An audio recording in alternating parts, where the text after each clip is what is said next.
앞으로 모시도록 하겠습니다.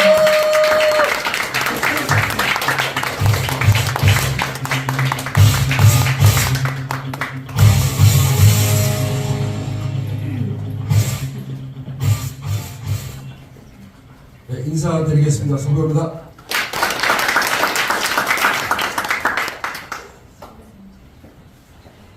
아무리 봐도 어색합니다. 제가 이 포라이프를 만나게 된 게 벌써 한 6년이 넘은 것 같아요. 한 6, 7년 된 것 같은데, 저는 이제 포라이프를 만나게 된 계기가 아주 심플했어요.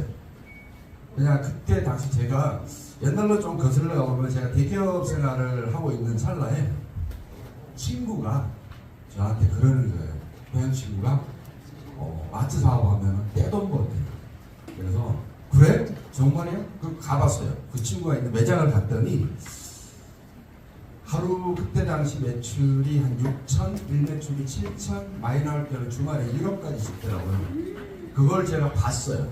그러면서 아 이건 되겠다. 그래서 바로 사표를 씁니다.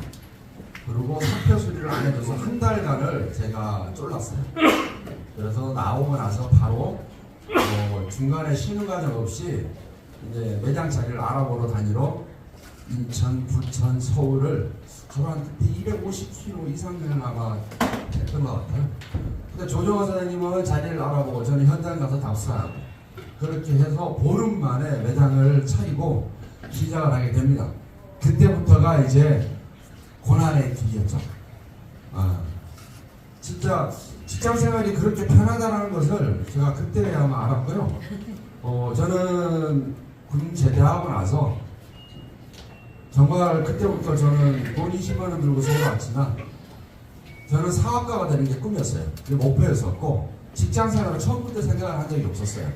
그런데 거슬러 가다 보면은 이게 어떤 일이 있었냐 그러면은 올라왔는데 처음 뛰어든 직업이 유통업이었고요. 처음에는 이제 배달, 우리가 막 흔히 아는 플라스틱 있죠. 우리가 뭐 저런 거 예를 들어서 뭐 주방에서 많이 쓰는 것들 그거를 뭐 통부터 시작해서 뭐 칫솔 그림부터 시작해서 뭐 도시락 뭐 다 이걸 하는 그런 제조업체에 배송을 했었어요.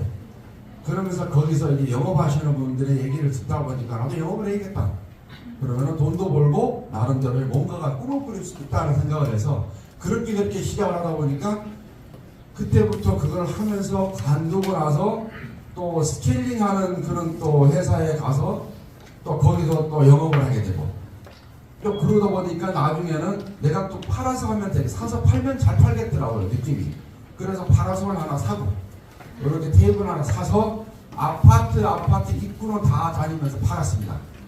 그래서 남자들 상대로 그것도 했었죠. 그러다 나중에는 또 계란빵 하면 떼돈 번대요. 그래서 계란빵 장사를 해갖고 또 열심히 했죠. 잘 팔았어요. 근데 아침에 이제 딱 출근하러 나오니까 기계가 없어진 거예요. 쇠사슬로 채워놨는데 우리를 지켜보지 잘 그 기계를 통째로 들어가 버려요. 그래서 또 거기서 접고 자 우리가 그렇게 계속 세일즈를 했어요. 그러다 나중에는 명함이라든가 이제 전단지 회사에 거기서 또 다시 또 세일즈를 합니다. 그래서 이걸 오다를 따야 되는데 그냥 상가를 들어가면은 다들 사는 게 고기예요. 그러다 보니까 이게 매출이 안 나오는 거예요. 그래서 고민을 했어요. 어떻게 해야지 이걸 극대화시킬까. 그래서 머리를 쓴 게 그럼 나이트클럽을 가자. 왜냐면은 우리가 아시지만 뭐 강호동, 뭐 둘리, 뭐 짱구 이렇게 하면서 전단지 막 뿌리잖아요. 명함하고. 이 친구들은 나름대로의 그래도 뭔가 PR을 위해서 한다 싶어서 갔더니 아니라 다를까 주문이 막 들어오는 거예요. 그래서 명함에 전단지에 얼굴을 넣어주겠다. 이제 그런 아이템이어서 그때 엄청나게 제가 성장을 했었어요. 그런데 또 단점이 있더라고. 돈 거래가 아주 지저분해요. 돈을 안 줍니다. 주문을 많이 하는데 돈을 안 줘요. 그래서 또 생각을 했죠. 이들 방법을 찾아야겠는데 그래서 나이트가 예를 들어 그때 제가 미아산거리에 빅토리 나이트하고 또 동대문에 대나하고 많이 다녔었어요. 밤시간. 그래서 부장들을 영입을 했어요. 거기에 나이트의 부장님들하고 대화를 했습니다. 제가 부장님 명함을 평생 공짜로 해줄 테니까 제발 애를 돈 좀 받게 해주세요. 그랬더니 그런 일이 있었어? 그러면서 이제 그분이 수금을 해서 저를 주는 거예요. 그래서 또 방법을 찾는데 제가 많이 고민을 했었던 것 같아요. 왜냐면은 그렇게 해야만이 이제 입금도 하고 제가 대납하는 것도 한계가 있으니까 그러면서 계속 영업을 했었어요. 그래서 중간중간에 좀 애로사항도 있었지만은 그래도 나중에 대기업을 들어가서 직장생활 하다가 친구의 권유로 이제 그만두고 마트 사업을 하게 된 거예요. 그럼 유통이라는 부분을 따져보니까 제가 한 26, 7년을 한 것 같더라고요. 한쪽 분야에서만. 그래서 마트 사업을 하면서 정말로 처음부터 저는 부자 되는 줄 알고 가슴이 들떠서 했는데 3년을 진짜 핏똥을 쌌습니다. 왜냐면은 손님도 없고 계속, 왜냐면 그때 당시에 그걸 차리면서 아파트 전세금 대출 뺐죠. 그 다음에 제가 또 퇴직금 넣었죠. 그 다음에 또 개인 신용대출 받았죠. 마이너스 청산했죠. 그러고 나서 다 몰빵한 거예요. 그러고 나서 한 달에 그때 50만 원인가 하는 단독주택에 방 2개 있는 걸 월세를 얻어서 생활을 했어요. 그러면서 시작을 해서 3년을 했는데 3년 동안 손이 분기점이 안 나오는 거예요. 그래서 진짜 밤잠 안 자고 뛰었어요. 직원들도 그런데 3년 지나고 나니까 서서히 이제 업을 하는데 처음 3년간은 제가 했을 때 하루에 일매출이 뭐 말도 못했어요. 뭐 60만 원, 70만 원 요렇게 하다가 아주 3년이 딱 넘어가면서 300, 500이 나오더라고요. 하루 매출이. 그러면서 4년 때 되니까 800, 1000만 원. 그리고 5년 넘어가니까 1500, 2000. 그래서 제가 거기서 매출 한 2500 정도 아주 작은 매장이었었는데 난리가 났었어요. 그렇게 하면서 약간의 성공이라는 부분을 좀 즐기면서 그렇게 생활을 했었어요. 그래서 그 한 매장을 12년을 운영하면서 건물주 사장님이 저로 인해서 돈도 많이 벌었죠. 왜냐면은 그때 건물을 몇 억 중 샀었는데 제가 들어가서 말 그대로 이 통로를 바꿔버린 거예요. 사람들이 길목을 바꿔버린 거예요. 그러니까 건물이 5배가 뛰어버려요 건물가가. 그러니까 예를 들어 5억짜리면 25억이 돼버린 거예요. 그러니까 저를 평생 여기서 박아놓으려고 권리 작업을 하고 나오려도 저를 안 빼주는 거예요. 사장님이 나가면은 2번 다시 마트는 못 들어옵니다 하면서 못을 박아서 제가 거기서 그 작업을 못해서 손해도 몇 억을 봤어요. 그러면서 제가 2호점 매장 좀 크게 빼고 이렇게 하면서 그 길을 17년을 했습니다. 그러니까 애들이 어떻게 크는지를 몰랐고 또 조정화 사장님이 아팠지만은 제가 할 수 있는 게 아무것도 없었어요. 그런데 시간 속에서 이렇게 그냥 끝까지 성공할 줄 알았는데 중간에 우여곡절이 오게 되는 거예요. 왜냐면은 사람이 돈을 벌게 되면 첫째는 어깨에 힘이 들어가고요. 둘째는 거만해집니다. 그리고 셋째는 자기 눈 다 밑으로 보게 돼요. 그런 걸 저도 겪었어요. 그러다 보니까 나름대로의 이제 하늘에서 저에게 채찍을 탁 주더라고요. 그러면서 그런 과정을 2번을 아주 고되게 겪었습니다. 그러면서 앞으로는 이 유통이라는 것이 샵을 내서 하는 게 아니라 이 핸드폰 하나로 모든 것이 해결되는 걸 그 당시에 딱 제가 접하게 됐어요. 그러면서 그때 용산에서 마지막 매장을 정리를 하면서 박미애 엉뚱과 프레티 사장님 그때 만났습니다. 그래서 조정화 사장님이 저를 계속 미팅에 연결하면서 제가 포라이프를 알게 됐는데 그냥 애 봐달라 단순한 그 멘트로 저를 계속 미팅에 초대를 했어요. 그러면서 포라이프로 왔는데 그때 당시 제가 평생을 못 받고 끝장을 보겠다고 시작했던 그런 사업에서 내려놨을 때 굉장히 혼란스러웠고 제 나름대로 모든 것이 좀 힘들었어요. 그래서 이런 미팅 속에서 제가 뭘 했냐 그러면은 처음에는 강의도 내용도 들어오질 않았는데 사람들의 모습을 하나하나 지켜봤어요. 이분은 어떻게 해서 이 사업을 잘할까? 이분은 어떻게 이 사업을 잘할까? 그걸 계속 지켜보면서 그들의 얘기를 듣는 거에 첫 번째가 됐었어요. 그러다 보니까 서서히 내가 이 미팅에 젖어들더라고요. 그러면서 다른 일을 하면서 미팅은 빠지질 않았어요. 그냥 얘는 이 미팅이 1순위였어요. 왜냐하면 제가 박미애 프레티 사장님한테 약속을 한 게 뭘 했냐? 저는 이거 끝까지 하겠고 또 최고 직급을 가겠습니다 라고 약속을 했고 또 그 당시에 저한테도 다짐을 해서 그냥 포라이프로 마지막 종지부를 찍겠다는 생각으로 시작을 했는데 좀 남자가 말을 뱉었는데 그걸 번복하는 것도 조금 그렇더라고요. 그래서 일단은 지켜야겠다. 그리고 성공하신 분들 직접 보니까 확신이 생기더라고요. 왜냐면 제가 마트를 할 때도 매장에 가봤잖아요. 그걸 보니까 결단을 하게 되고, 그냥 안 본 것을 보고 결단하는 것도 대단한 좀 능력이지만, 저는 나름대로는 그래서 결단을 내리고 미팅을 계속 들어왔어요. 그러다 보니까 제가 하나하나씩 껍질을 벗듯이 바뀌는 거예요. 저의 언어부터 독장부터 그 다음에 사람들과의 만남의 그런 모든 부분부터 시작해서 하나하나 제가 바뀌는 것을 느끼면서, 아, 이거는 정말로 내가 그동안 살아왔던 것은 내가 이 일을 하기 위해서 거쳐오는 과정이었구나 하는 것을 그때 탁 깨우쳤어요.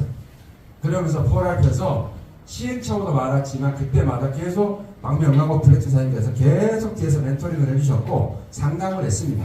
그러면서 조정호 사장님하고 둘이서 다른 일을 해가면서 계속 미팅을 조인하는 걸 포커스를 맞췄어요.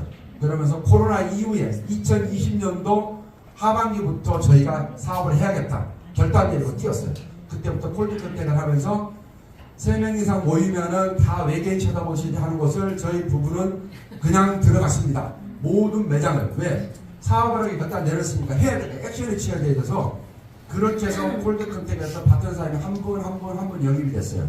그러다 보니까 성장이라는 것을 하게 되고 또 나름대로의 또 그 부분에 대해서 이 시스템에 조인이 되니까 그분들이 알아서 또 하시더라고요. 그래서 하나하나 모든 것이 이곳에서 저는 완전히 새롭게 만들어졌고요. 이 미팅이 없었고 또 이렇게 성공자분들의 그런 대단한 노하우 멘토링이 없었으면 저는 아마 여기서 진작 나갔을 거예요. 근데 끊임없이 열정, 지속적으로 끝까지 열정을 참 펼치시는 박명광고 PID님의 그 모습이 저는 너무 존경스럽고요. 제가 반드시 저분들처럼 되리라. 저희 부부는 맨날 하는 말이 그 언어예요. 그러다 보니까 우리가 바꿔야 될 것들은 과감하게 바꿨고 또 부족한 거는 채우려고 노력을 했고 그러면서 계속 지금 이 길을 걸어가고 있습니다. 그래서 아직은 성공이라는 두 글자가 저한테는 어울리진 않지만 근데 저는 무조건 갈 거라고 저는 믿어요. 그리고 그 길을 열심히 걸어가고 있고 이 미팅이 얼마나 중요한지는 직접 이곳에서 지혜라는 것을 깨우치는 순간부터 바뀌기 시작된다고 저는 확신을 할 수 있어요. 그래서 우리 부부의 가장 흐뭇한 점이 뭐냐? 예전처럼 큰 수익은 아직은 아니지만 중요한 건 뭐냐면 당연히 일단 평화로워요. 왜냐면은 애들이 아픈 데 없이 잘 지내고 아이들과 함께 생활할 수 있는 시간적 여유도 있고 늘 부부가 함께 다니면서 여행을 합니다. 그리고 이 미팅 오는 날은 가슴이 설레요. 오늘은 어떤 강의를 듣고 어떤 분들과 어떤 대화를 나누고 우리 사장님들 만나면은 또 어떻게 웃으면서 반길까 하는 그런 부분이 항상 이 가슴을 설레게 합니다. 그리고 또 받은 사람들이 또 성장하는 모습 보면은 너무나도 이 가슴이 좀 여운다 그러나요? 왜냐면 우리가 진짜 결단도 늦게 내렸지만은 정말로 그 과정이 순탄치가 않았어요. 근데 그거를 갖다 몸소 체험하면서 하나하나 하면서 그대로 뛰다 보니까 받던 사람들이 한 번 한 번 성장하신 걸 봤을 때 그 느낌은 어떻게 말로 표현이 안 되더라고요. 아, 이래서 네트워크를 하는구나. 그러면서 저희도 지금 열심히 뛰고 있고요. 이번에도 정말 이제 김진선 사장님하고 리더님 계시지만은 진짜 대단하신 분들이시더라고요. 제가 자꾸 만날수록 왜냐면은 계속 우리가 꿈꾸고 갈망하면은 다가온다 그러죠. 내 것이 되고 내 인연이 된다 그러잖아요. 그 말을 저는 100% 공감을 합니다. 그래서 이 포라이프는요 늘 얘기하잖아요. 안 할 이유가 일도 없어요. 왜냐면은 몰라서 안 하는 거는 그분의 몫이고 알게 되면은 이거는 무조건 평생 갖고 가는 게 맞고요. 둘째는 뭐냐면은 건강이나 재정에는 제가 봐서는 내가 노력하면 그 곱하기 10배, 100배를 주는 게 포라이프예요. 근데 우리가 하다가 말다 하면은 바깥에서도 마찬가지예요. 되는 거 없어요. 그러니까 내가 몰입을 하려면은 죽기 살기로 몰입을 하든 아니면은 그냥 소비자로 있든 그거는 내가 판단하는 거지. 일도 우리가 처음에 그랬거든요. 일을 하는 것도 아니고 미팅 간다는 소리까지 들었어요. 근데 그래도 우리는 목표가 있기 때문에 계속 왔던 거예요. 스스로 다지게 하려고요. 바깥에 있던 거 벗어내는 과정이 저는 2년 걸렸습니다. 미팅 속에서 그게 바뀌었어요. 그래서 우리는 꿈의 사이즈도 크고 또 목표도 높습니다. 그래서 부부가 항상 모범이 되는 사람으로 살려고 지금도 그렇게 노력하고 있고 함께하는 파트너 사장님들의 성공은 제가 100% 될 때까지 저는 뛸 거예요. 그리고 그분들의 가정이나 모든 것이 바뀌고 여기 오면 형제사님들이 쟁량이 저를 보면은 가족보다 더 반가워요. 늘 보면서 웃는 모습으로 반겨주시는 모습이 너무나도 감사하고 제가 뭐라고. 근데 그 모습 자체에서 모든 것 정이라든가 사랑을 느끼고 또 그렇게 살아가고 있습니다. 늘 초심을 잃지 않으면은 반드시 결과는 나온다고 저는 생각을 하는 사람 중에 한 사람입니다. 그래서 이런 자리에 함께 오셔서 사장님들의 앞을 내다보면서 그냥 앞만 보고 달리면은 모든 것을 다 저는 100% 이룰 수 있다고 생각을 합니다. 그리고 늘 감사하고요. 또 감사합니다. 같이